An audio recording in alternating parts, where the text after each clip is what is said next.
Tahun 2020 adalah tahun dimensi yang baru.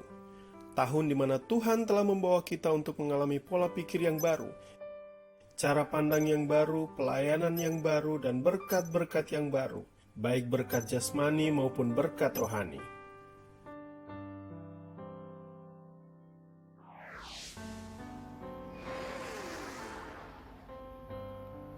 Sebelum kita memulai ibadah, mari bersama-sama kita perkatakan dengan iman Mazmur 91 sebagai doa kita.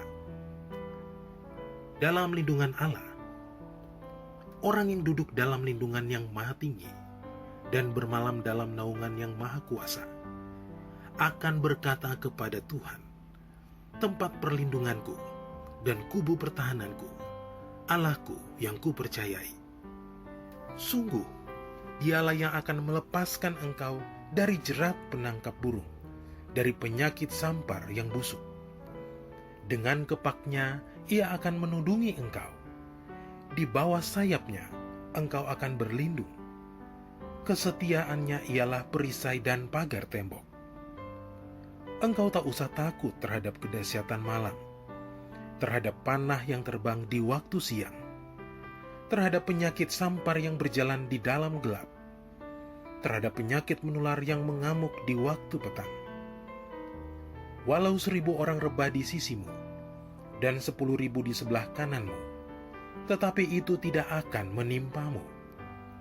Engkau hanya menontonnya dengan matamu sendiri dan melihat pembalasan terhadap orang-orang fasik. Sebab Tuhan ialah tempat perlindunganmu, yang maha tinggi telah kau buat tempat perteduhanmu. Malapetaka tidak akan menimpa kamu, dan tulah tidak akan mendekat kepada kemahmu. Sebab malaikat-malaikatnya akan diperintahkannya kepadamu untuk menjaga engkau di segala jalanmu. Mereka akan menatang engkau di atas tangannya, supaya kakimu jangan terantuk kepada batu. Singa dan ular tedung akan kau langkahi. Engkau akan menginjak anak singa dan ular naga. Sungguh, hatinya melekat kepadaku, maka aku akan meluputkannya. Aku akan membentenginya, sebab ia mengenal namaku. Bila ia berseru kepadaku, aku akan menjawab.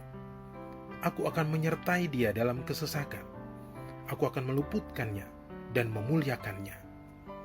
Dengan panjang umur akan kukenyangkan dia, dan akan kuperlihatkan kepadanya keselamatan daripadaku.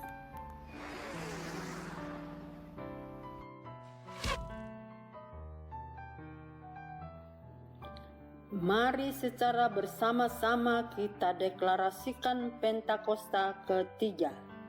Pentakosta ketiga adalah pencurahan Roh Kudus yang dahsyat di zaman now, melebihi yang terjadi di Azusa Street. Pentakosta ketiga akan mengakibatkan penuaian jiwa yang terbesar dan terakhir sebelum Tuhan Yesus datang kembali. Pentakosta ketiga akan membangkitkan generasi yaitu anak-anak muda yang dipenuhi Roh Kudus, cinta mati-matian kepada Tuhan Yesus, tidak kompromi terhadap dosa, dan akan bergerak untuk memenangkan jiwa. Pentakosta ketiga lahir di Indonesia yang bergerak ke bangsa-bangsa. Gerakan ini dari timur ke barat dan akan kembali ke Yerusalem. Pentakosta ketiga akan memberikan kuasa untuk menyelesaikan amanat agung, dan setelah itu Tuhan Yesus datang kembali. Shalom gereja Tuhan. Shalom. Puji Tuhan, kita boleh kembali pada ibadah pagi hari ini. Semua karena kasih Tuhan, semua karena cinta kasih Tuhan dan kasih setianya bagi setiap kita. Amin. Amin. Mari kita satu dalam doa. Bapa yang baik, terima kasih kalau kami boleh ada sampai hari ini.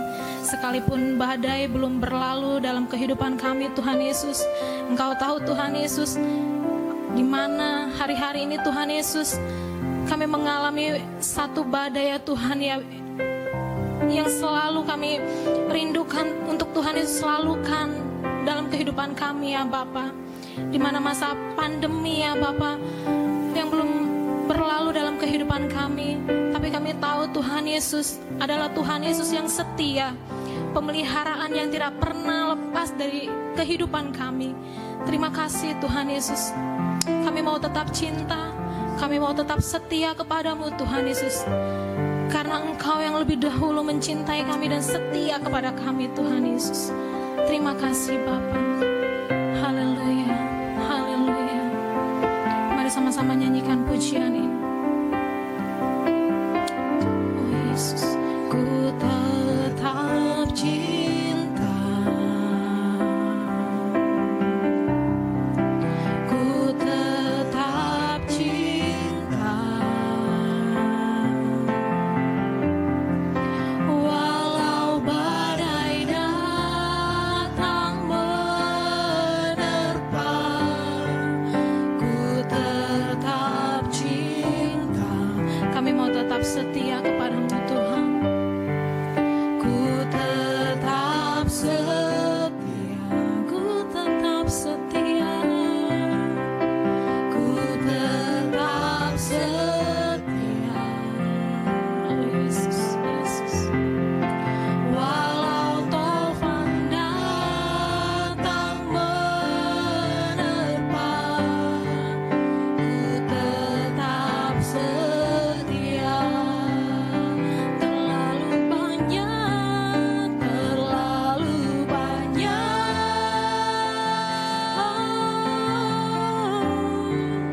yang Tuhan telah beri, takkan mungkin ku balas dari apa yang ku miliki.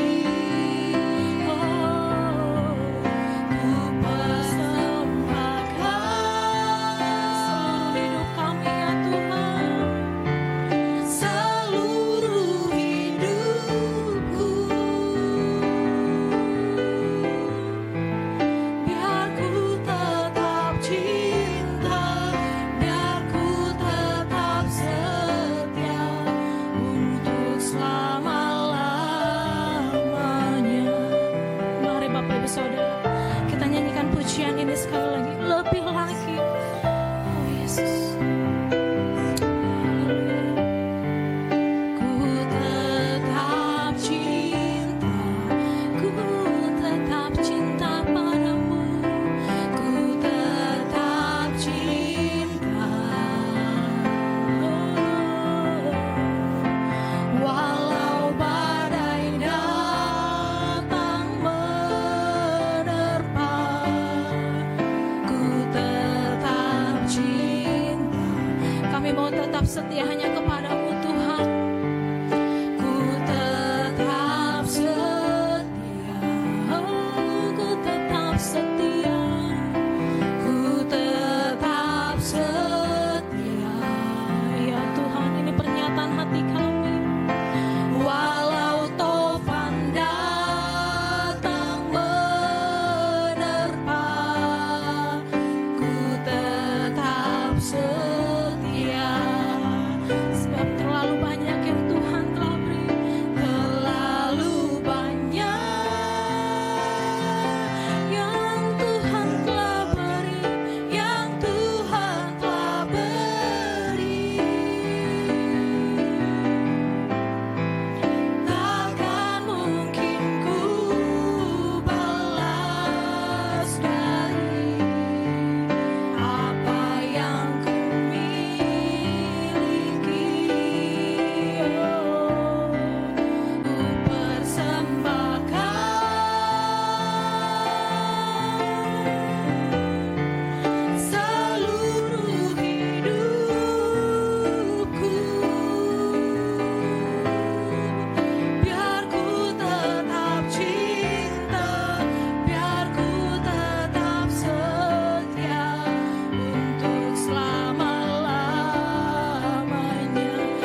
Yes, Tuhan Yesus, sikiri karala bakara banamaya syakara balaba marabaya namaya sikiri karala baya namaya.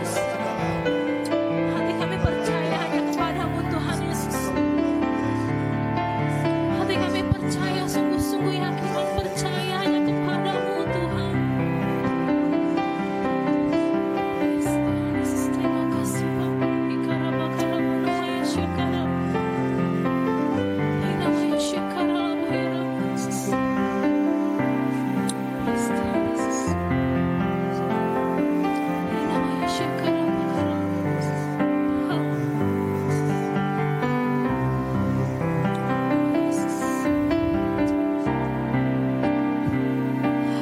Hatiku percaya, hatiku percaya,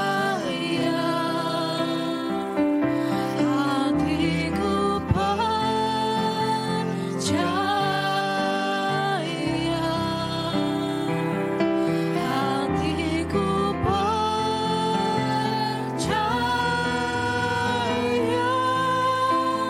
selalu ku percaya. Hati kami percaya Tuhan, hatiku percaya, hatiku percaya, hatiku percaya,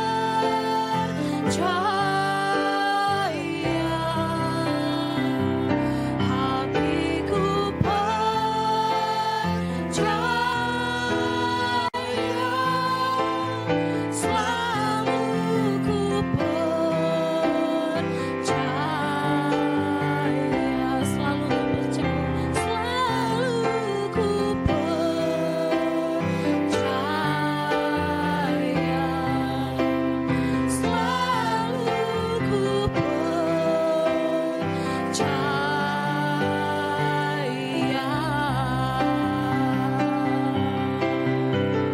Haleluya. Mari beri sorak-sorai bagi kemuliaan nama Tuhan Yesus. Haleluya. Haleluya.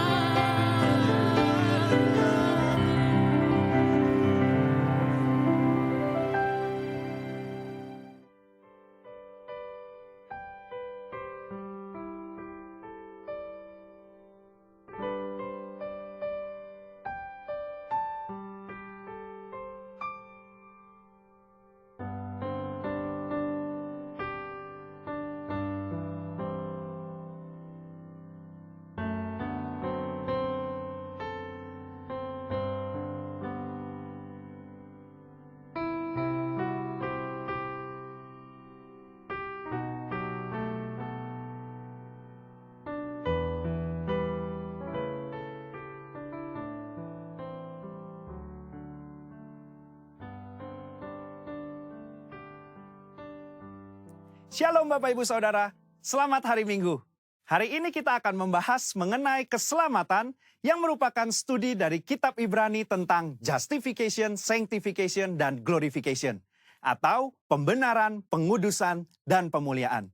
Sebagai orang percaya, kita bersyukur karena Tuhan telah menyediakan keselamatan dengan sempurna. Kata menyelamatkan dengan sempurna dalam Ibrani 7 ayat 25 berasal dari kata panteles, yang mengandung unsur kesempurnaan, keutuhan, dan finalitas. Hal ini menunjukkan adanya tahapan yang harus kita lalui sehingga mendapatkan kesempurnaan keselamatan. Berikut 3 tahap yang harus dilalui untuk mendapatkan keselamatan yang sempurna. Tahap pertama, justification atau pembenaran. Ini merupakan tindakan yudisial Tuhan, di mana Dia beranugerah dan menyatakan bahwa semua tuntutan hukum yang berkaitan dengan orang berdosa telah Ia penuhi. Pada tahap ini, kita telah diselamatkan dari hukuman dan kutuk dosa. Efesus 2 ayat 8 menunjukkan bahwa pembenaran yang kita terima semata-mata karena kasih karunia Allah dan diterima melalui iman kita. Dalam tahap pembenaran ini, Tuhan Yesus hadir sebagai anak manusia yang tidak berdosa dan hidup benar di hadapan Allah dan manusia. Yesus mati di atas kayu salib, menanggung dosa umat manusia, dan Allah menerima korban itu.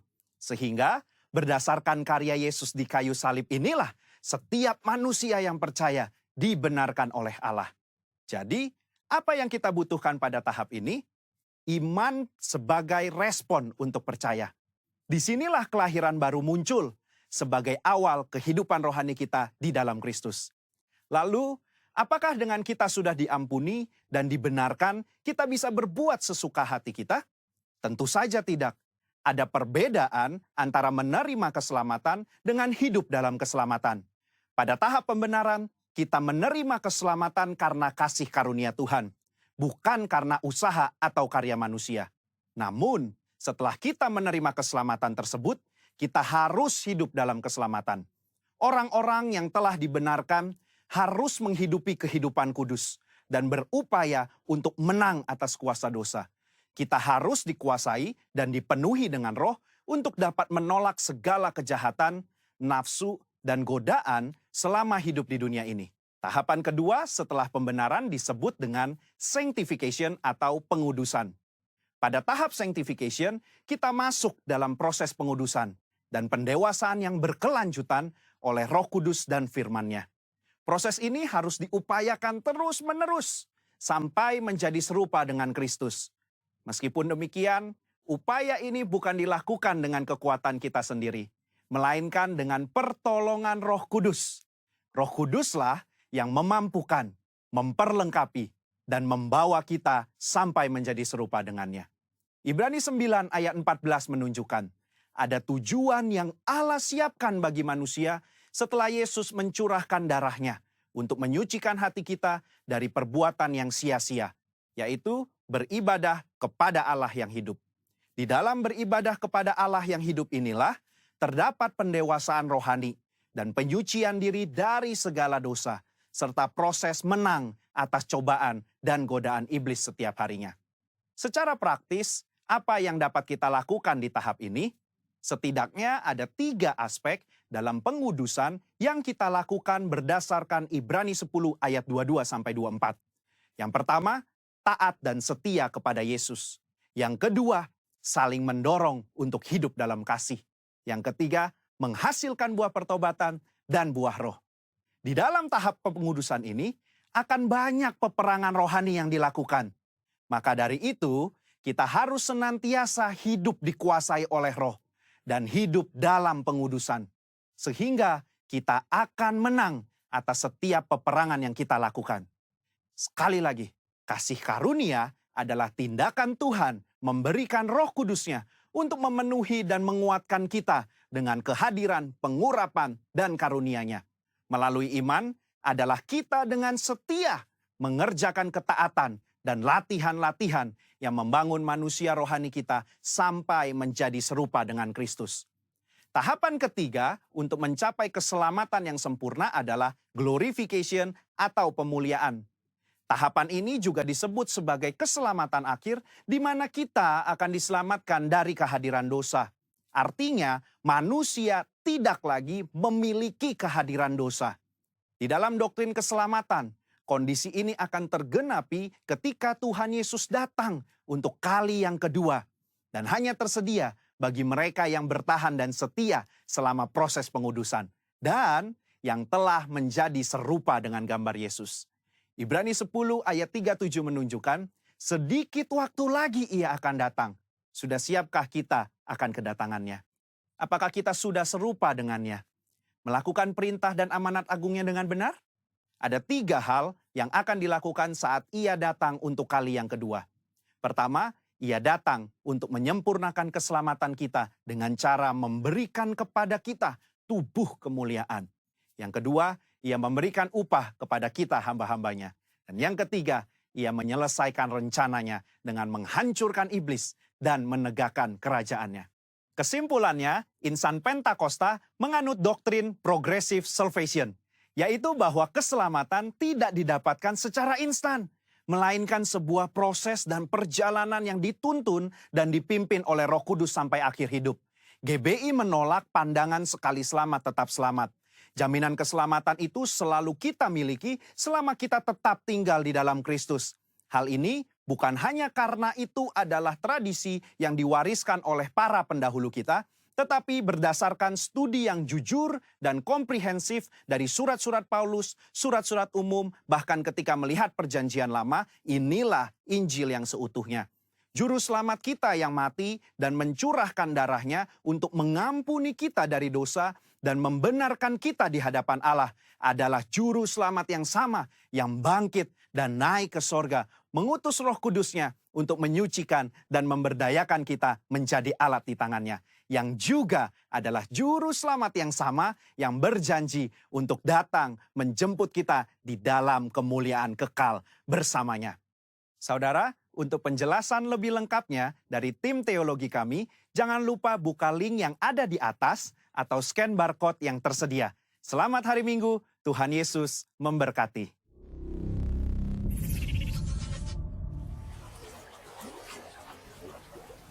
Shalom Gereja Tuhan, puji nama Tuhan, kita dipertemukan kembali hari ini untuk beribadah bersama dan mendengarkan kebenaran firman Tuhan.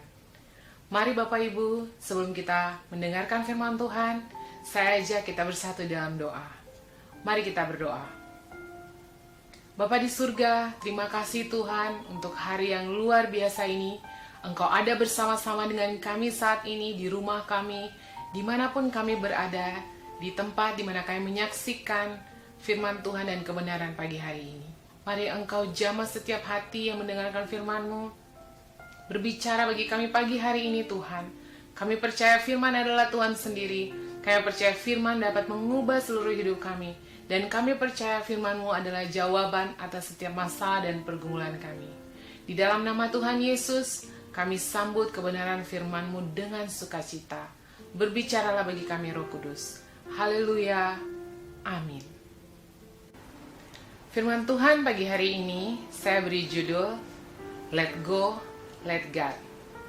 Untuk mendasari khotbah saya pagi hari ini, kita akan membaca dari Amsal 3 ayat yang kelima. Demikian bunyi firman Tuhan. Percayalah kepada Tuhan dengan segenap hatimu dan janganlah bersandar kepada pengertianmu sendiri. Seperti yang tadi saya sampaikan tentang judul Let Go, Let God, ada dua hal penting yang harus kita pahami bersama, bahwa ada bagian saya dan ada bagian Tuhan. Atau kalau mau diterjemahkan, let go, let God, lepaskan dan biarkan Tuhan. Dalam firman Tuhan tadi, percayalah kepada Tuhan dengan segenap hatimu dan janganlah bersandar pada pengertianmu sendiri. Ada dua kata perintah yang Tuhan sampaikan dalam firman Tuhan itu. Percayalah dan janganlah. Percayalah kepada Tuhan dan janganlah kita bersandar pada pengertian kita sendiri. Apa yang harus kita lepaskan sebagai manusia? Yang pertama, lepaskan kontrol kita, lepaskan kekuatan kita. Dalam kehidupan, banyak badai terjadi dalam kehidupan kita. Kita ingin berusaha menyelesaikan semua badai itu dengan kekuatan kita. Kita berusaha mengambil kontrol untuk semua hal yang terjadi di sekitar kita. Padahal, mungkin saja semua badai yang terjadi itu adalah kehendak Tuhan. Dan waktu kita berusaha untuk mengendalikan segala situasi di sekitar kita, kita seperti berjalan melawan arus, itu membuat kita menjadi capek dan membuat kita menjadi lelah. Kita harus berhenti dan kita harus berpegang hanya kepada Tuhan. Dalam setiap badai kehidupan kita, Tuhan ada di sana. Tuhan pegang kendali atas setiap situasi yang baik atau yang buruk dalam kehidupan kita. Dan pagi ini Tuhan ingin kita lepaskan apa yang kita kontrol, apa yang kita pegang dengan begitu kuat, sehingga kita tidak membiarkan Tuhan untuk melakukan sesuatu. Yang kedua adalah lepaskan hak kita. Tuhan sangat menghargai mimpi dan harapan Bapak Ibu dan saya. Kita percaya bahwa semua yang kita harapkan dan kita inginkan itu adalah sesuatu yang baik. Tapi Tuhan punya hal yang terbaik bagi setiap kita. Kita bekerja, berusaha untuk mengajar apa yang menjadi hak kita, apa yang baik menurut kita, apa yang terbaik menurut kita. Tapi belum tentu apa yang baik menurut kita atau apa yang kita pikir itu yang terbaik, belum tentu itu terbaik dalam pandangan dan pikiran Tuhan. Pagi hari ini, Tuhan ingin kita sama-sama lepaskan segenap apa kekuatan kita, lepaskan apa yang menjadi harapan dan keinginan kita, dan biarkan Tuhan yang mengendalikan itu. Yang ketiga adalah lepaskan kekhawatiran kita. Situasi pandemi saat ini wajar untuk kita menjadi khawatir, tapi firman Tuhan melarang kita untuk khawatir. Orang mengatakan khawatir itu wajar atau khawatir itu sesuatu yang manusiawi. Tapi firman Tuhan benar-benar mengatakan dari Injil tentang hal kekhawatiran. Waktu kita khawatir, kita tidak bisa melihat kuasa Tuhan. Dan jangan biarkan kekhawatiran menghalangi pekerjaan Tuhan dalam kehidupan kita. 3 hal yang harus kita lepaskan adalah lepaskan kendali dan kontrol kita, lepaskan hak kita, dan lepaskan kekuatan kita, dan biarkan Tuhan. Kita membiarkan Tuhan untuk apa? Biarkan Tuhan yang pertama menunjukkan kuasanya. Tuhan sangat ingin melakukan mujizat dalam kehidupan kita saat kita mempercayakan seluruh kehidupan kita hanya kepadanya. Biarkan Tuhan menunjukkan kuasanya dalam badai hidup yang kita lewati. Biarkan Tuhan mengasihi, menunjukkan kasih-Nya kepada kita. Banyak hal terjadi dalam kehidupan kita, hal-hal baik yang dapat kita syukuri. Tapi karena kita terlalu fokus dengan masalah kita, pergumulan kita, dan badai di sekitar kita, kita tidak bisa melihat bahwa begitu banyak berkat Tuhan datang dalam hidup kita. Biarkan Tuhan menjadi fokus hidup kita. Kita kehilangan fokus saat kita tidak menjadikan Tuhan fokus hidup kita. Kita kehilangan tujuan dan arah kita saat Tuhan bukan yang menjadi yang utama dalam kehidupan kita. Tapi pada pagi hari ini, lepaskan dan biarkan Tuhan. Biarkan Tuhan menunjukkan kuasa-Nya. Biarkan Tuhan menyayangi dan melindungi saudara. Biarkan Tuhan menjadi fokus hidup kita. Kalau kita pernah gagal di waktu-waktu kemarin, hari ini lepaskan semua yang menjadi kekuatan kita, kendali kita, hak kita, kekhawatiran kita, dan biarkan Tuhan menunjukkan kuasa-Nya dalam hidup saya dan Bapak Ibu Saudara.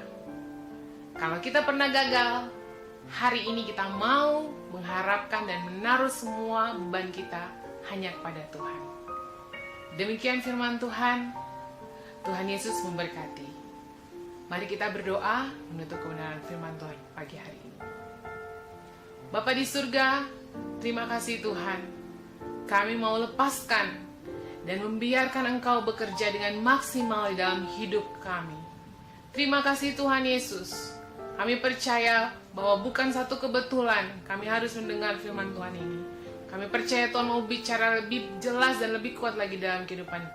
Di dalam nama Tuhan Yesus Kristus, kami serahkan hidup kami hanya ke dalam tangan Tuhan. Haleluya. Amin. Tuhan Yesus memberkati.